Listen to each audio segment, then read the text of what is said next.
सम्राट राजमाता से आम्रपाली के बारे में बता रहे थे। तभी उन्हें द्वार पर हलचल सुनाई दी, जिसे सुनकर सम्राट और राजमाता की नजर द्वार पर गई। वहां आम्रपाली खड़ी थी, जिसे देखकर सम्राट और राजमाता हतप्रभ थे। तब सम्राट अपने स्थान से उठकर तुरंत आम्रपाली के पास गए।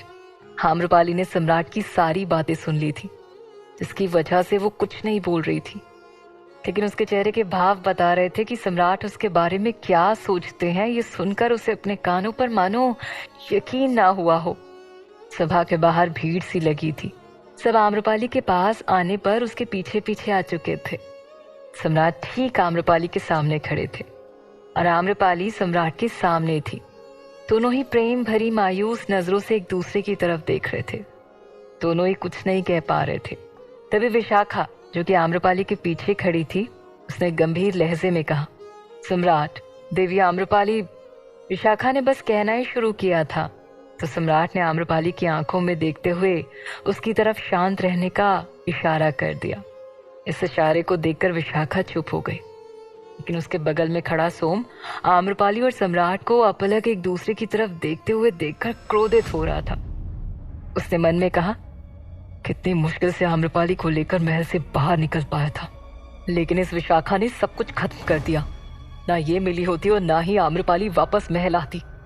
इस सम्राट ने मुझे मारने की कोशिश की है और अब न जाने क्या करेगा। तालाब के किनारे जब विशाखा आम्रपाली से मिली थी, तब आम्रपाली महल जाने के लिए तैयार नहीं थी।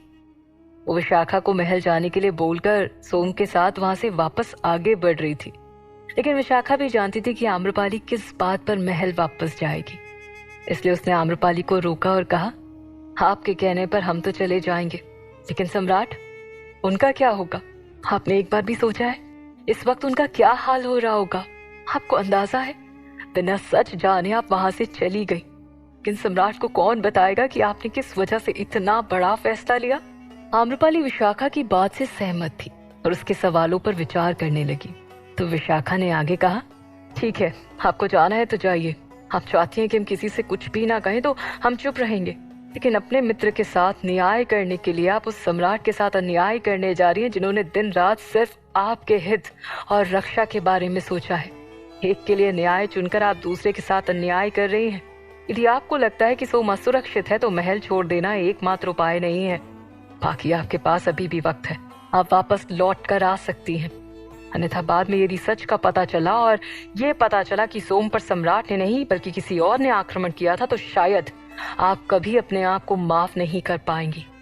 और एक वो इंसान जिसने आपसे मिलने के बाद अपना सारा सुख त्याग कर सिर्फ आपके सुख की कामना की, उसे आप खो देंगी। विशाखा की बात सुनकर आम्रपाली ने उसके साथ महल चलने का निर्णय लिया और कहा, ठीक है, हम महल चलने के लिए तैयार हैं, पर यदि सम्राट ने सोम पर आक्रमण करवाया होगा तो उसके बाद फिर हम महल में एक पल भी नहीं रुकेंगे। और विशाखा, तुम्हें ही हमें महल से वापस आने में मदद करनी पड़ेगी। विशाखा ने आम्रपाली की बात को स्वीकार कर लिया और उसके बाद वो लोग महल की तरफ आगे बढ़ गए। महल आकर आम्रपाली ने वहां की स्थिति देखी और जब सभा में पहुंची तो सम्राट की बातें सुनकर उसे यकीन ही नहीं हुआ कि उसने वापस आकर उचित किया। लेकिन बात यहीं खत्म नहीं हुई थी। एक तरफ आम्रपाली महल वापस आ चुकी थी तो दूसरी तरफ त्रिलोक सिंह वर्षकार और राजकुमारी की तरफ बढ़ रहा था। जैसे ही राजकुमारी मुकुंदा वर्षकार के पास पहुंची और आम्रपाली के बारे में बताया, वर्षकार की नजर त्रिलोक सिंह पर पड़ गई। उसने तुरंत अपना चेहरा छुपाते हुए राजकुमारी को वहां से चलने के लिए कहा और कहा, त्रिलोक सिंह ने हमें देख लिया है, वो हमारे पीछे आ रहा है, अब जल्दी चलिए राजकुमारी। राजकुमारी ने भी अपना चेहरा छुपाया और जब पलट कर देखा तो त्रिलोक सिंह उन्हीं की तरफ बढ़ रहा था। राजकुमारी असहज होते हुए कहती हैं, और त्रिलोक सिंह का संदेह यकीन में बदल गया। ये तो वही व्यक्ति है जो उस दिन महल में आया था और आम्रपाली के साथ दिखा था, और अब राजकुमारी के साथ। अवश्य ये आदमी कोई है जो हमारी नजरों से बचने की कोशिश कर रहा है। त्रिलोक सिंह ने अपने सैनिकों से कहकर उन्हें चारों तरफ से घेर लेने के आदेश दिए और कुछ ही देर में त्रिलोक सिंह ने राजकुमारी मुकुंदा और वर्षकार को बीच बाजार में चारों तरफ से घेर लिया। ये देखकर राजकुमारी मुकुंदा ने वर्षकार से कहा, अब हम सम्राट तक नहीं पहुंच पाएंगे, उन्हें सच नहीं बता पाएंगे। तभी त्रिलोक सिंह उनके पास आया और अपने 2 सैनिकों को उन्हें बंदी बना लेने का आदेश देता है। जैसे ही उन सैनिकों ने राजकुमारी को पकड़ा, राजकुमारी असहज होते हुए कहती हैं, त्रिलोक सिंह, छोड़ दो हमें। लेकिन त्रिलोक सिंह वर्षकार की तरफ देख रहा था। उसने उसे घूरते हुए कहा, तुम अपना चेहरा खोलो, तुम हो कौन? हम तुम्हें पहचान नहीं पा रहे हैं। तब सैनिक को इशारा करते हुए त्रिलोक सिंह ने उसका चेहरा खुलवा दिया। चेहरे को ध्यान से देखने के बाद त्रिलोक सिंह के पैरों तले जमीन खिसक गई। उसने कहा, वर्षकार तुम यहाँ? तुम्हें तो...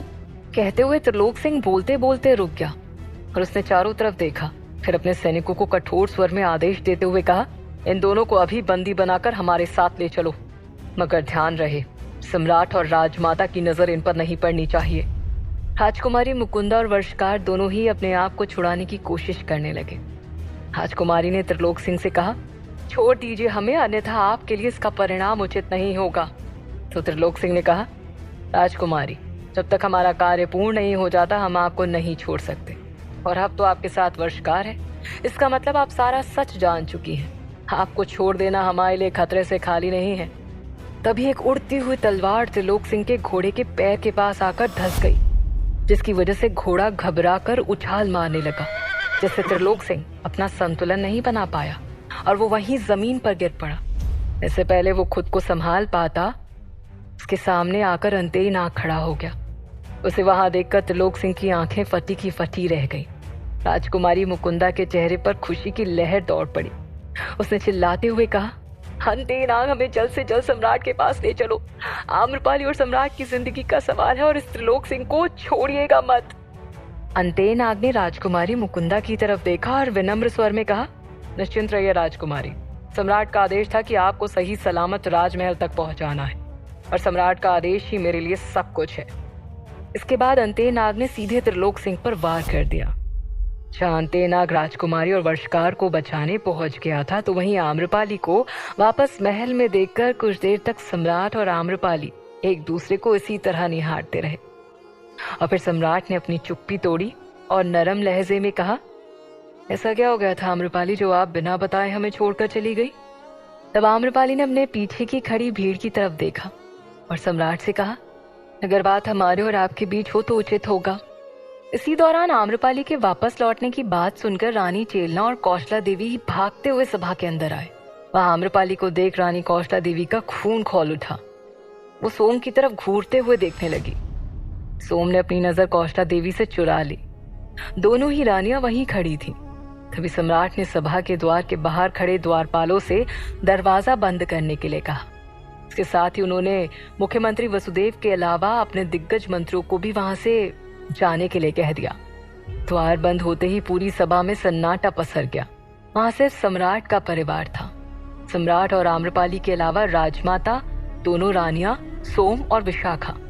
अगले ही पल सम्राट ने एक बार फिर आम्रपाली से कहा, हाँ तो बताइए आम्रपाली। सम्राट अपनी बात पूरी भी नहीं कर पाए थे कि आम्रपाली उनके बगल से गुजरकर आगे बढ़ गई। सम्राट चुप हो गए और आम्रपाली की तरफ असमंजस्य से देखने लगे। आम्रपाली सीधे चलकर राजमाता के सामने गई। उसे अपनी तरफ आता हुआ देखकर राजमाता की त्योरियां चढ़ गईं। आम्रपाली की खामोशी और उसके इस व्यवहार का मतलब कोई भी समझ नहीं पाया।